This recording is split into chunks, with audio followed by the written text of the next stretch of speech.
नमस्कार मित्रों, मैं सत्येंद्र कुमार शर्मा देश के सर्वश्रेष्ठ digital platform scholar study centre पर आपका बहुत बहुत अभिनंदन और स्वागत।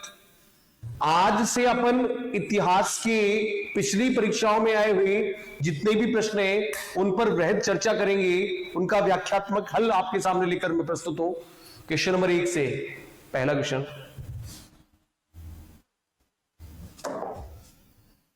निम्नलिखित में से किस वर्ष भारतीय राष्ट्रीय कांग्रेस का विभाजन नरम दल और गर्म दल में हुआ था? किस वर्ष भारतीय राष्ट्रीय कांग्रेस का विभाजन वो नरम दल और गर्म दल में हुआ था?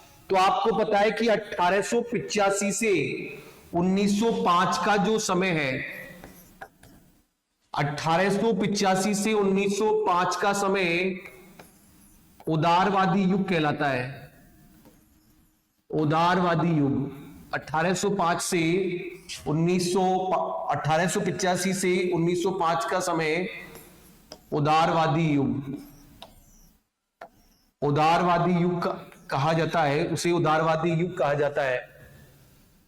आपको पता है 1905 में जब ब्रिटिशर्स के अत्याचार बहुत ज्यादा बढ़ने लगे और वो भारतीयों की बात को नहीं मानने लगे, तो इसी उदारवादियों में से एक नया दल उभर कर के सामने आया, उसे कहते हैं उग्रवादी या गरम दल।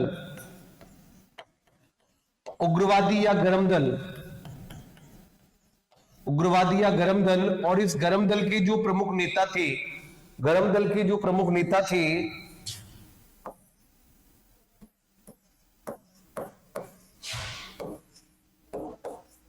गरम दल के प्रमुख नेता,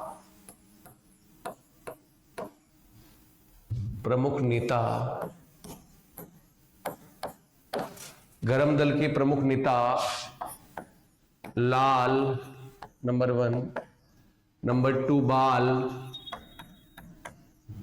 और नंबर 3 है पाल।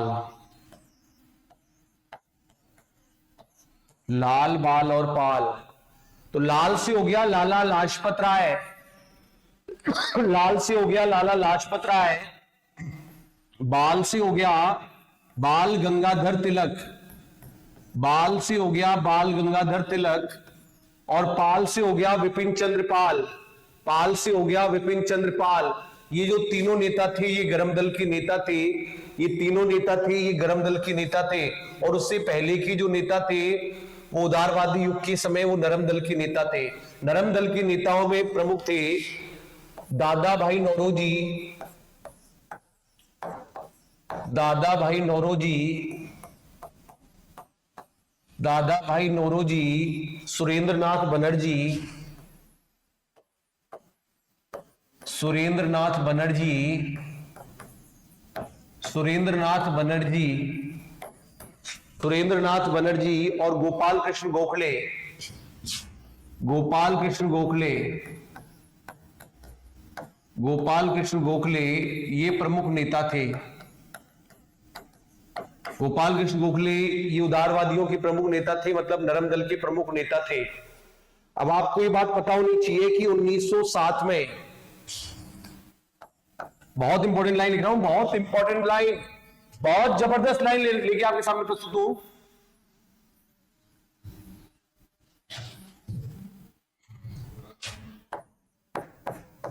1907 में कांग्रेस के सूरत अधिवेशन में, 1907 में कांग्रेस के सूरत अधिवेशन में, कांग्रेस के सूरत अधिवेशन में, सूरत अधिवेशन में गरम दल का और नरम दल का विभाजन हुआ, गरम दल का और नरम दल का विभाजन हुआ। कांग्रेस के सूरत अधिवेशन में गरम दल का और नरम दल का विभाजन हो गया। कांग्रेस के सूरत अधिवेशन में नरम दल व गरम दल का, वह गरम दल का विभाजन हुआ।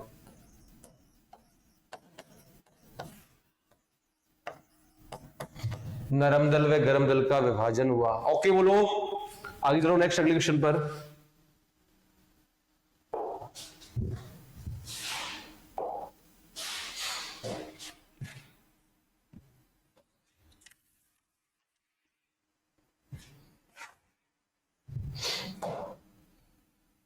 इन which of the following year the first train was started in India. निम्नलिखित में से किस वर्ष भारत में रेलगाड़ी चलाई गई?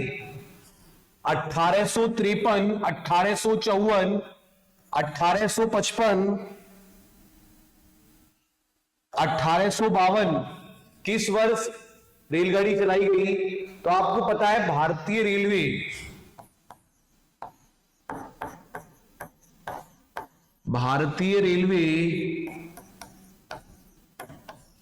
दुनिया के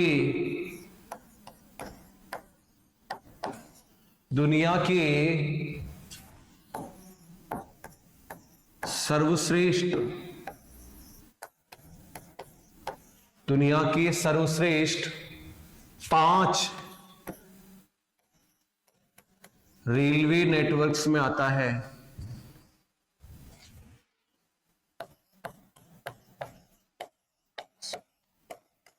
नेटवर्क्स में आता है। पहला पॉइंट है ये। दूसरा पॉइंट इसके बारे में, रेलवे के बारे में ये है कि भारतीय रेलवे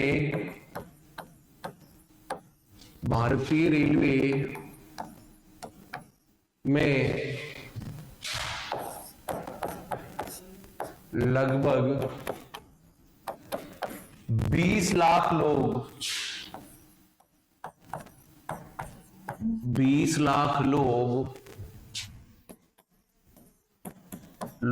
कार्यरत हैं। 20 लाख लोग भारतीय रेलवे में लगभग कितने लोग कार्यरत हैं? 20 लाख लोग कार्यरत हैं। नंबर 3, भारत की पहली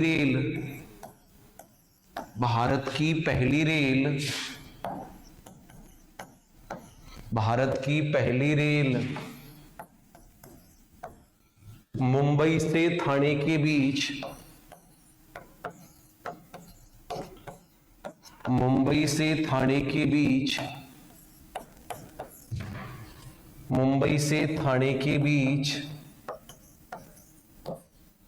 16 अप्रैल 1853 को 16 अप्रैल 1853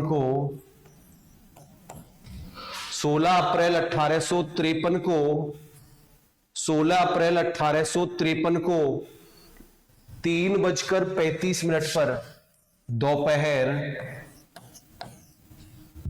3:35 पर चलाई गई।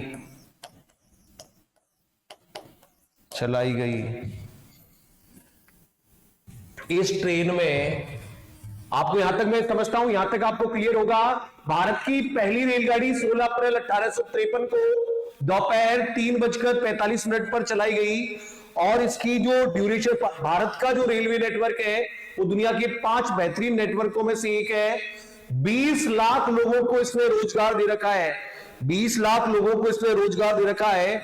और इस ट्रेन में जो डब्बे थे, इस रेल में लगे इंजन का नाम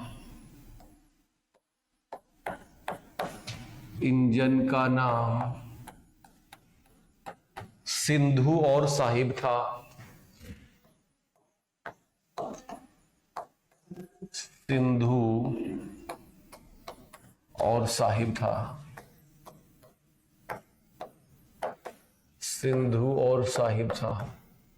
इस रेलवे में लगी ट्रेन का नाम सिंधु और साहिब था। इंजन का नाम सिंधु और साहिब था और लगभग 400 यात्रियों ने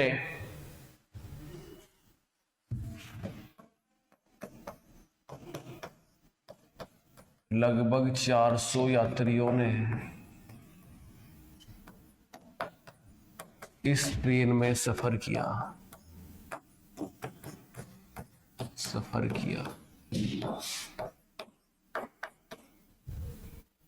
दोबारा बता रहा हूं, भारतीय जो रेलवे है, भारत की जो पहली रेलगाड़ी है वो 16 अप्रैल 1853 को 400 यात्रियों को लेकर के दोपहर 3:35 पर चली इस रेलगाड़ी ने कुल 35 किलोमीटर का सफर तय किया।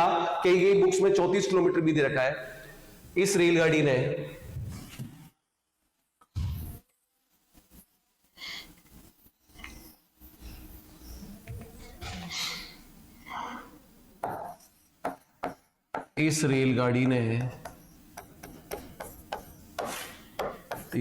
कुल 35 किलोमीटर का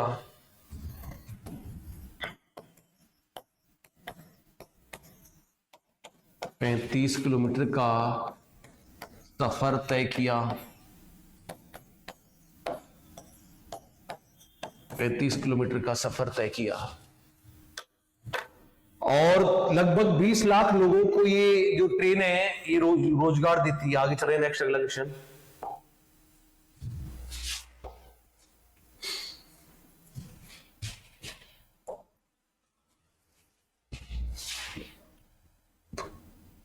In 1526 the battle of Panipat was fought between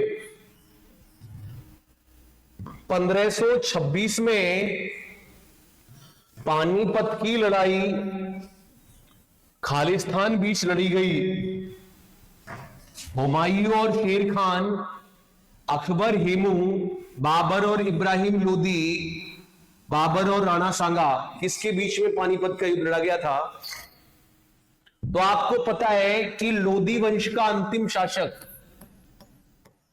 Lodi वंश का अंतिम शासक, लोदी वंश का अंतिम शासक इब्राहिम लोदी था। लोदी वंश का अंतिम शासक इब्राहिम लोदी था। लोदी वंश का अंतिम शासक कौन था? इब्राहिम लोदी था। इस इब्राहिम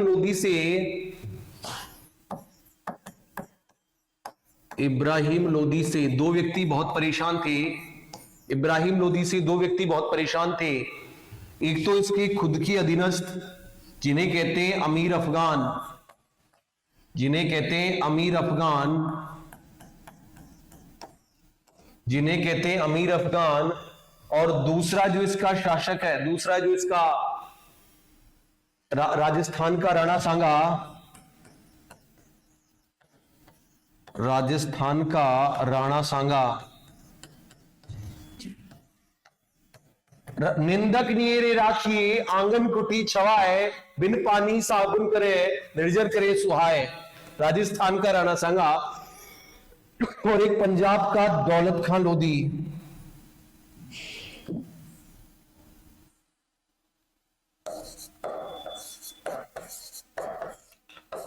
पंजाब का दौलत खान लोधी, दौलत खान लोधी पंजाब। ये तीनों व्यक्ति से बहुत ज्यादा परेशान थे। अमीर अफगान, राजस्थान का राणा सांगा और पंजाब का दौलत खान लोधी। जब ये तीनों व्यक्ति से बहुत ज्यादा परेशान थे तो इन्होंने बाबर के पास एक व्यक्ति को भेजा, एक दूत को भेजा कि बाबर, पानीपत के युद्ध से पहले जिस प्रकार से चार अभियान पहले कर चुका है, ऐसा ही अभियान अब और कर। तो बाबर अभी भारत में आकर 4 युद्ध लड़ेगा। वो युद्ध है पंखा चले घर में, पंखा चले घर में, पैसे पानीपत, खानवा, चंदेरी और घाघरा। पानीपत, घाघरा, चंदेरी, पानीपत, खानवा, चंदेरी और घाघरा, पानीपत, खानवा, चंदेरी और घाघरा। इस युद्ध में जो पहला युद्ध है,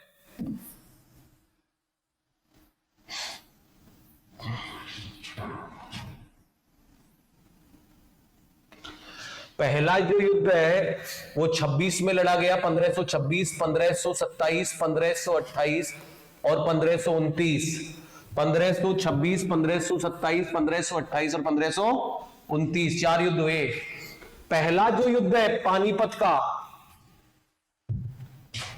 पानीपत का प्रथम युद्ध, पानीपत का प्रथम युद्ध, प्रथम युद्ध 21 अप्रैल 1526 को लड़ा गया। 21 अप्रैल 1526 को लड़ा गया। बाबर ने इस युद्ध में, पानीपत के युद्ध में बाबर ने सबसे पहले तोपखाना पद्धति का उपयोग किया और तुलुगुमा पद्धति का प्रयोग किया।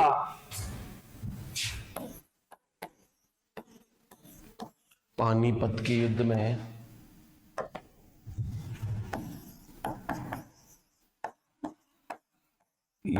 बाबर ने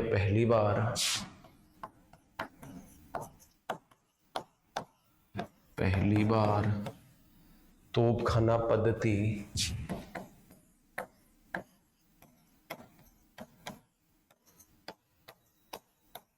तथा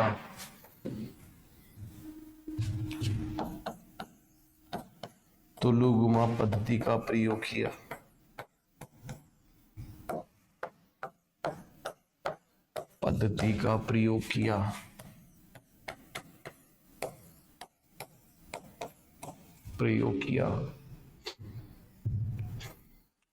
तथा पानीपत के युद्ध में जीतने के बाद बाबर ने प्रत्येक काबुल निवासी को एक एक चांदी का सिक्का वितरित किया, जिसके कारण बाबर को कलंदर कहा जाता है। पानीपत के युद्ध में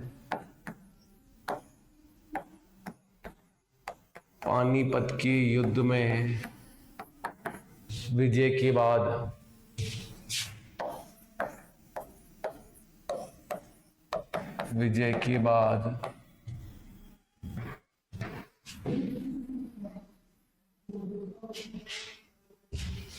बाबर ने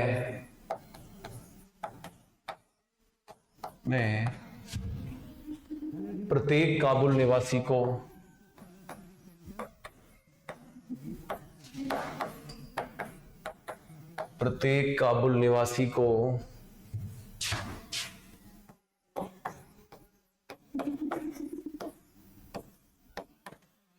एक एक चांदी का सिक्का दिया,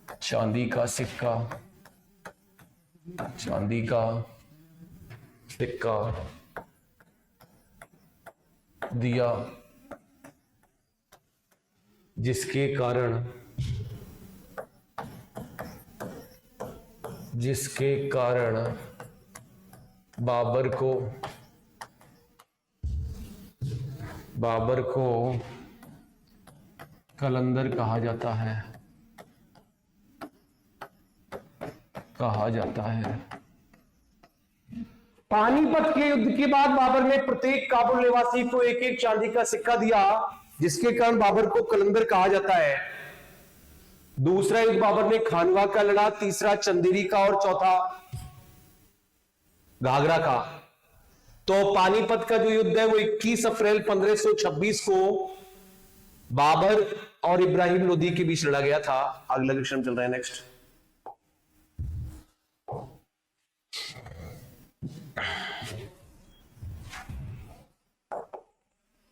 Who was the most famous Chahamana ruler? निम्नलिखित में से सबसे प्रसिद्ध चहमान शासक कौन था? वासुदेव चौहान के बारे में मैं सबसे पहले आपको बताऊंगा। वासुदेव चौहान के बारे में कि चौहानों का जो आदि गुरु था वो था वासुदेव चौहान। चौहानों का जो आदि पुरुष था वो वासुदेव चौहान था। एक वासुदेव चौहान ने सांभर राज्य की स्थापना की थी। उसके राज्य में हर चीज के सर्वानंद थे, लेकिन राज्य में पानी नहीं था। राज्य में जब पानी नहीं था तो वो अपने गुरु के पास गया और गुरु से कहा कि गुरुजी, राज्य में सर्वानंद है लेकिन पानी नहीं है। गुरुजी ने कहा पीछे बढ़, जितने किलोमीटर पीछे चलेगा पानी तेरे पीछे पीछे आ रहा है। 28 किलोमीटर चले, 29 किलोमीटर चले, 30 और 31 चलने के बाद में उनका आत्मविश्वास डगमगा गया। 32 किलोमीटर चलने के बाद वो पीछे मुड़ के देख गए, पानी तो उनके पीछे पीछे आ रहा था लेकिन खारा हो गया। पानी तो उनके पीछे पीछे आ रहा था लेकिन खारा हो गया। इसलिए सांभर झील की जो लंबाई है वो 32 किलोमीटर है। सांभर झील की जो लंबाई है वो 32 किलोमीटर है। उसके बाद में जो अगला शासक आया वो था अजयराज चौहान। अजयराज चौहान ने अजमेर शहर की स्थापना की थी। अजयराज चौहान के बाद अगला शासक आया अर्णोराज। अर्णोराज ने आना सागर झील का निर्माण कराया, आना सागर झील का निर्माण कराया और वराह मंदिर का निर्माण कराया। उसके बाद जो अगला शासक आया वो आया विग्रहराज चतुर्थ। उसके बाद आया अगला शासक विग्रहराज चतुर्थ, जो इतिहास में बिसलदेव के नाम से प्रसिद्ध हुआ, जो इतिहास में बिसलदेव के नाम से प्रसिद्ध हुआ। बिसलदेव रासो जो ग्रंथ है, बिसलदेव रासो ग्रंथ, बिसलदेव रासो ग्रंथ नरपति नाले के द्वारा लिखा गया। बिसलदेव रासो ग्रंथ नरपति नाले के द्वारा लिखा गया, नरपति नाले के द्वारा लिखा गया, नरपति नाले के द्वारा लिखा गया। बिसलदेव चौहान संस्कृत भाषा का बहुत बड़ा विद्वान था और उसने अजमेर में संस्कृत विद्यालय की स्थापना कराई थी, जिसे कालांतर में कुतुबुद्दीन ऐबक ने तुड़वाकर वहां पर 2.5 दिन का झोपड़ा बनवाया था, वहां पर 2.5 दिन का झोपड़ा बनवाया था। लेकिन जो सबसे प्रसिद्ध चहामान शासक है वो है पृथ्वीराज चौहान थर्ड। पृथ्वीराज चौहान थर्ड को इतिहास में राय पिथौरा के नाम से जाना जाता है, राय पिथौरा के नाम से जाना जाता है। और इनके बारे में जो सबसे प्रसिद्ध ग्रंथ है वो चंद्रबरदाई द्वारा रचित पृथ्वीराज रासो तथा जयानक द्वारा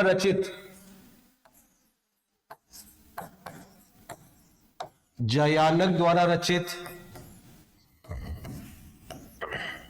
पृथ्वीराज विजय है,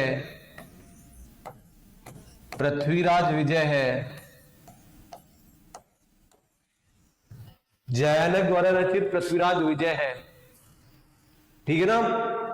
और इनकी पत्नी का नाम था संयोगिता, इनकी पत्नी का नाम था संयोगिता। पृथ्वीराज चौहान थर्ड की पत्नी का नाम था संयोगिता।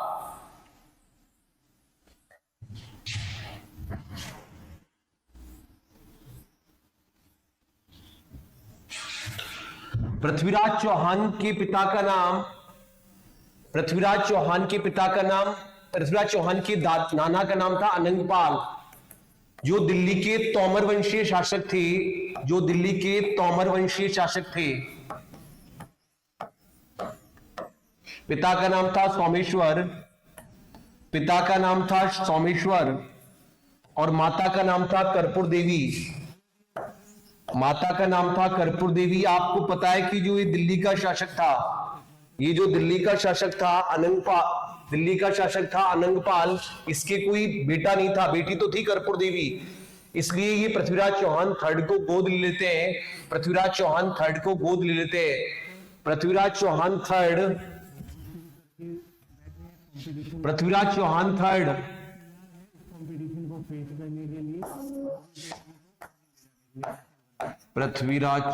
थर्ड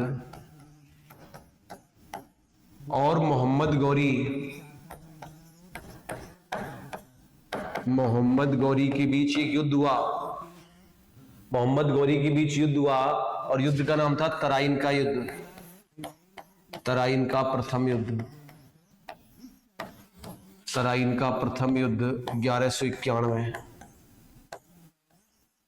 1191, जिसमें पृथ्वीराज चौहान थर्ड की विजय हुई। और तराइन का दूसरा युद्ध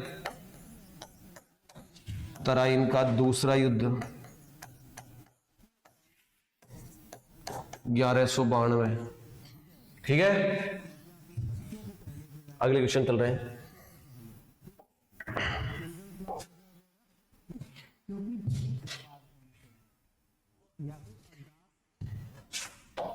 Hey, it's Kat from करो या मरो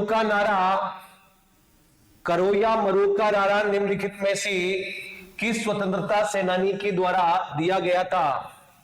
Who amongst the following freedom fight gave the slogan "Do and Die"?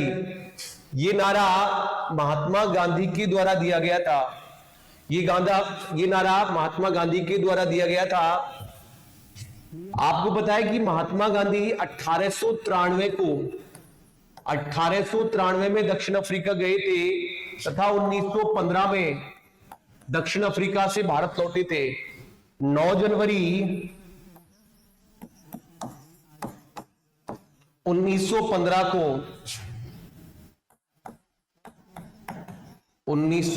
को गांधी जी दक्षिण अफ्रीका से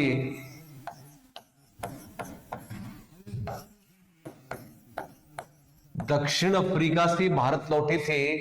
इसलिए प्रतिवर्ष 9 जनवरी को प्रतिवर्ष 9 जनवरी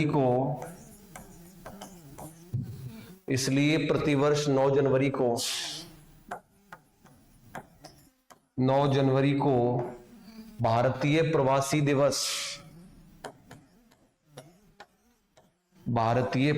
दिवस मनाया जाता है।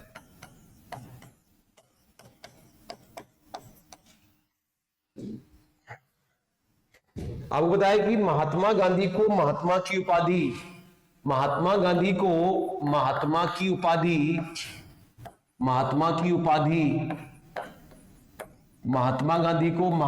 उपाधि रविंद्रनाथ टैगोर के द्वारा दी गई।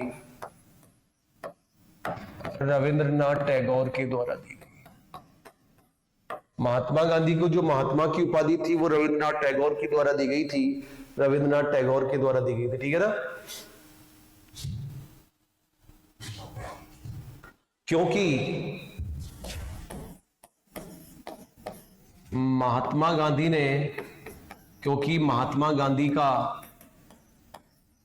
गांधी का चंपारण आंदोलन पूरी तरह सफल रहा।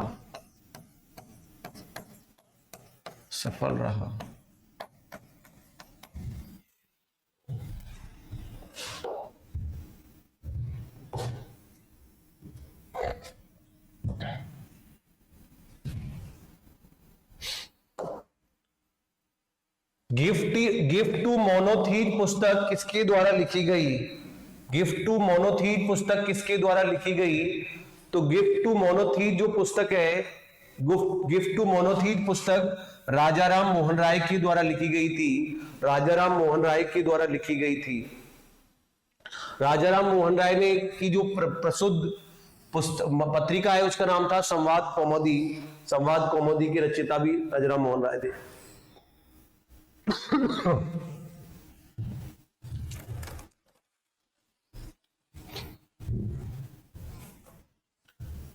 शेरशाह सूरी द्वारा निर्मित ऐतिहासिक सड़क को किस नाम से जाना जाता है? आपको पता है कि एक अफगान सैनिक, जो अदना सा अफगान सैनिक था, उसने इतने बड़े मुगल शासक हुमायूं को पराजित किया और केवल 5 साल तक शासन किया, लेकिन 5 साल में उसने अपनी ऐसी छाप छोड़ी कि आज तक हिंदुस्तान में कि कोने कोने में उसे सभी जानते हैं।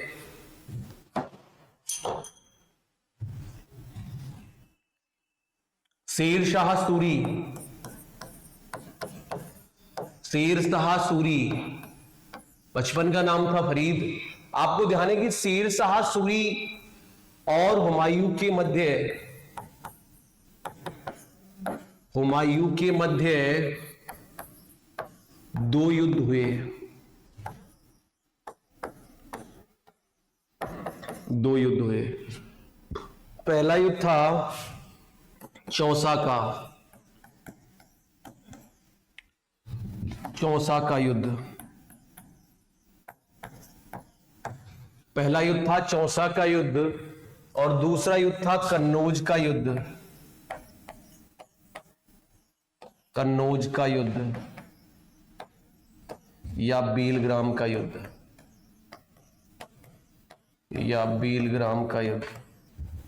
चौसा का 40 में नहीं हुआ, कमेंट बॉक्स में भी लिखना है आपको। चौसा का 40 में नहीं हुआ, ये तो 1539 में हुआ था। चौसा का 40 में नहीं हुआ, ये तो 1539 में हुआ था। और जो दूसरा युद्ध है कन्नौज का, वो 1540 में हुआ था।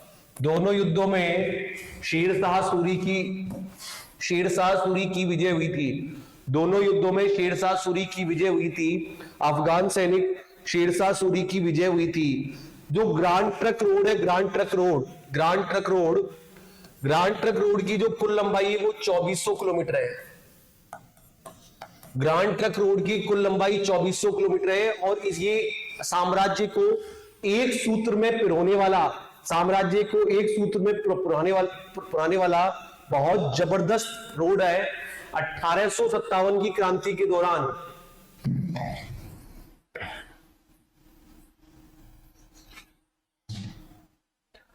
1857 की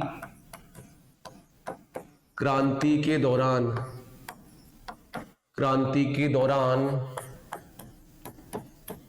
इसी सड़क के माध्यम से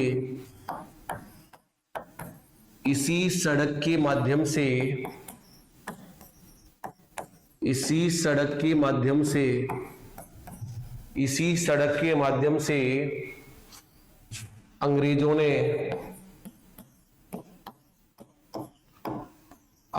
ने भारतीय क्रांतिकारियों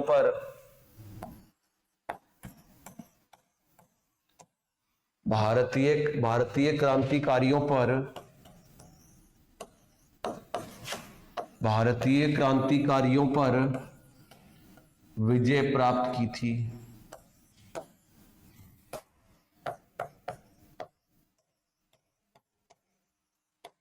भारतीय क्रांतिकारियों पर विजय प्राप्त की थी। ये एशिया की और भारत की ग्रांड ट्रक रोड, एशिया तथा भारत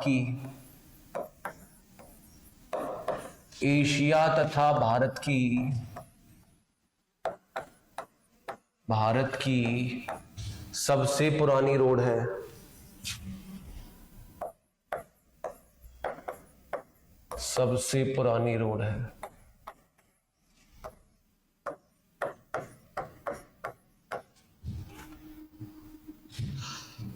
ग्रांड ट्रक रोड से पहले भी इस प्रकार की एक रोड थी जो पूरे साम्राज्य को एक सूत्र में परोती थी। उस रोड का नाम था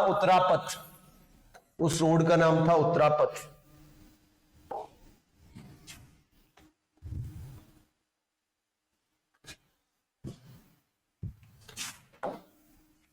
वास्को डिगामा ने, पुर्तगाली खोजकर्ता ने भारत के लिए समुद्री मार्ग की खोज कब की थी? 1498 में। और ये केरल के कालीकट बंदरगाह पर आके रुका था। कालीकट बंदरगाह पर रुका। इसका पथ प्रदर्शक अब्दुल मुनीक। काली मिर्च का व्यापार।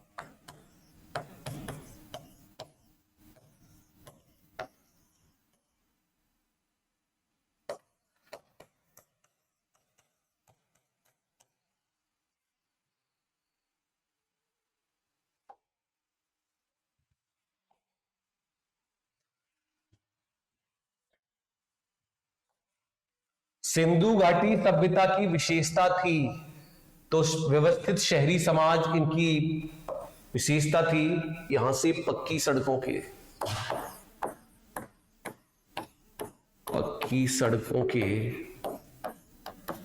अवशेष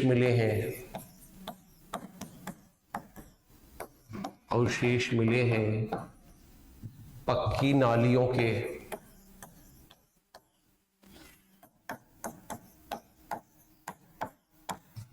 पक्की नालियों के अवशेष मिले हैं।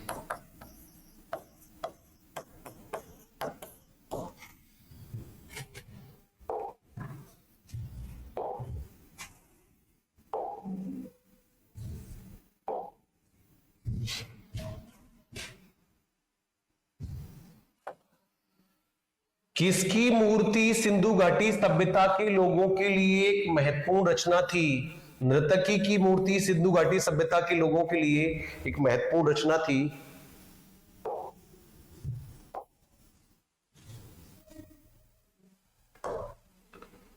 निम्नलिखित वैदिक संहिताओं में भारतीय संगीत का उद्गम किसमें खोजा जा सकता है? तो संगीत का मतलब ही सामवेद है। गायत्री मंत्र भी इसी में मिलता है, गायत्री मंत्र के अवशेष भी इसी मिलते हैं।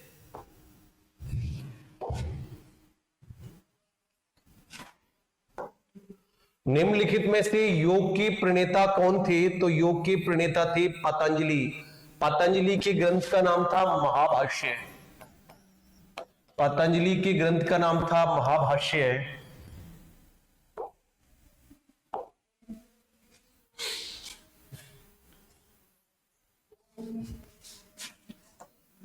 महर्षि गौतम का संबंध किस भारतीय दर्शन से है? महर्षि गौतम का संबंध किस भारतीय दर्शन से है? तो महर्षि गौतम का संबंध सांख्य दर्शन से है।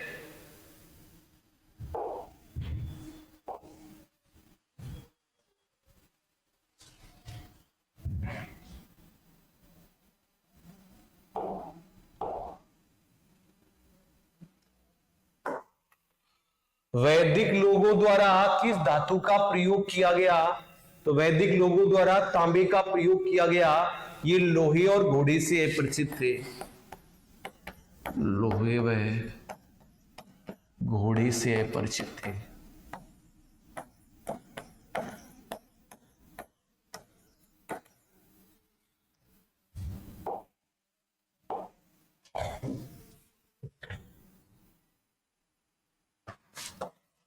हड़प्पा सभ्यता का युग था, तो हड़प्पा सभ्यता का युग भी कांस्य युग कहा जाता है।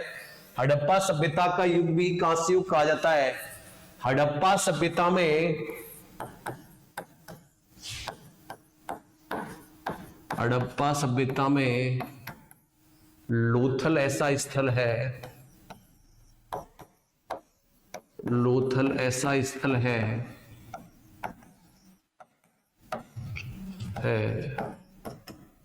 जहां से बंदरगाह के अवशेष मिले हैं।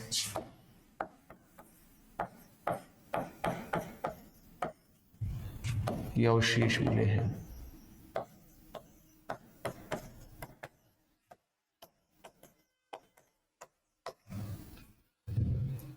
बहुत बहुत धन्यवाद। Thank you so much. आभार मित्रों। थैंक